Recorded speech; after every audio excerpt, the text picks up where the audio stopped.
So Thor Love and Thunder has arrived, and the God of Thunder is back for another adventure. I just got out of the movie for an early Thursday night screening, and no spoilers will be given here. Overall, coming out of this movie after a first watch, I have to say I thought it was a fun time. A nice, joyful, and funny time at the movie theater with all the people that were sitting around me, and I think their expressions very much were on the same line as mine. Everybody was laughing at a lot of the jokes that were spewed in this movie, and I think probably had a great time watching a lot of the action and adventure of our main characters in this new Thor story. And before everybody says anything, I do not think that this movie is flawless by any means, nor is it a great movie. I do think it has a bunch of issues that will be addressed here in this review, but overall, I think even with those issues and criticisms that I have, I still think it was a fun story and its own story, really following Thor once again as he was followed in his last 3 Thor films. And I don't know why I have to say this, but I feel like in today's day and age of entertainment, I really have to include this into this video because it just needs to be said. But before anybody asks, no, this movie is not political. The second that I see somebody online, or the second that you see somebody online, try and conjure up a reason, just any reason at all, to say that this movie is political in some way, or they throw a buzzword at it for some, I don't know, unknown reason, do not listen to them, because this movie is none of those things. They can think that all they want, but they are just completely wrong. I'm sure a lot of people have also noticed that as of right now, just from today alone, you can see that the critics and the audiences are split down the line on this movie. For me personally, I am more in line with agreeing with the audiences so far more than the critics, even if some of my criticisms do echo what many other critics have said. And honestly, let's start with those criticisms, because while there are not many for me, I do think it is important to address them because there are a few, and I want to talk about them. So, starting firstly with the comedy, which has been arguably the biggest complaint from a lot of people coming out of this movie, specifically the critics, who didn't particularly think it was the greatest movie in the world. I think while 80% of the comedy here in this movie is hilarious and funny as hell, especially from Taika Waititi, I do agree that there are a lot of jokes that simply don't land and at times felt very out of place, especially in the first act of the film leading into the second act. And however, there is no denying that this movie is very funny, akin to how Thor Ragnarok was also very funny. Another criticism that I had that I think a lot of people are also echoing is that the first act of this movie is very much in the feeling of being rushed and not paced very well in terms of how much we go back and forth between scenes. I don't think there's really any denying that the first act is the weakest and takes a bit to get through, but once you get through it, the rest of the movie is fantastic. This movie, while it is one of the shorter MCU films that we've had in a long time, does feel like it could have added maybe 10 to 15 more minutes onto it just to flesh out a couple of things. Another very minor criticism that I had in this movie is that there is definitely a lot of effects in the movie, particularly one in the very beginning of this film that were very janky and looked really weird. But overall, I think the effects, especially in the third act, are amazing, especially with the visuals.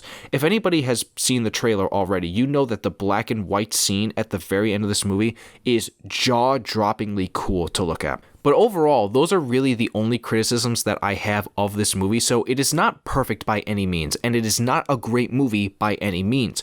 But now jumping into those things that I loved and like for me to think that it is a good film. Starting with all the actors. I think everybody in this movie plays their roles exceptionally well, especially our main man, Chris Hemsworth, as Thor. I think, as always, he is really good here in this movie and as this character. I think almost all his jokes land, and the action scenes that he commits to in this movie are awesome. Natalie Portman making her official return to the MCU for the 4th time was also a delight to see. She's really good here. And of course, knowing what the story was for her character that was made for this film, I kind of knew a lot of what was going on and what would happen going into the film. And overall, I think it was a very well played out story, even if I wished we had gotten maybe 1 or 2 more scenes flushing out the idea around how she does actually get the powers. Now, let's talk about Christian Bale here for a second. Listen, I have seen just about every single Marvel movie aside from the new ones about 5 times fully at this point. And I've also seen practically just about every Christian Bale movie. I don't think there is any realm in which I don't consider Christian Bale as Gore the God Butcher one of the MCU's top tier villains. He is terrifying here in this movie and is acted unbelievably well by the GOAT himself, Christian Bale. I really wish that we could have gotten a lot more of him in the film, but all the scenes that he was in were great every time he was on screen. When it comes to all the side characters that we got, Tessa Thompson is back again, and it's always nice seeing her pop up in these movies. She is great as Valkyrie. Our good buddy Korg is back, who is voiced by Taika Waititi himself. As akin to how he was in Ragnarok, he very much plays the comedic relief here. We also do get some cameo appearances from certain characters, which I'm sure a lot of people will find interesting for a lot of many different reasons, one of which is the Guardians of the Galaxy, who are literally in the movie for the first 10 minutes, and then you don't see them ever again. Yeah, sorry, guys, I know... I really don't feel like I have to say that, but they're just not in the movie a whole lot. And so even with the scenes that they are in, they are played out very well. So it's pretty much just a setup for what we are eventually going to be getting for Guardians of the Galaxy 3 when that does come out in the next coming years. To also comment on the directing from Taika Waititi, I think it doesn't go without saying, but this is very much a movie of his style, and I think he did an alright job with the directing. It's not his best directed movie ever, but I do still think he does an alright job here with this film. Visually, this movie is one of the cooler looking MCU movies we've gotten, especially with a particular scene in the third act with black and white color grading that was really dope to look at, as I mentioned already earlier in the review. As far as the post-credit scenes go, I thought that they were all right. One of them is very much a setup, and then the final one, while I didn't necessarily need it to be there, I do understand why they did it and why they put it in there, because it does involve some closure around a certain plot point. And overall, when we talk about the writing and the story of this movie, I think the overall story that this film is based upon is good. I think there are definitely a lot of parts that I wish were fleshed out with a few more scenes and added minutes to the runtime, but I think what they set out to tell was all there. And so with that all being said, that's going to do it for this review for the latest MCU film, Thor Love and Thunder. Guys, I want to hear all your thoughts now down below in the comment section if you have seen it, and if you are somebody who is planning on seeing it, come back to this review when you have watched the movie and let me know your thoughts.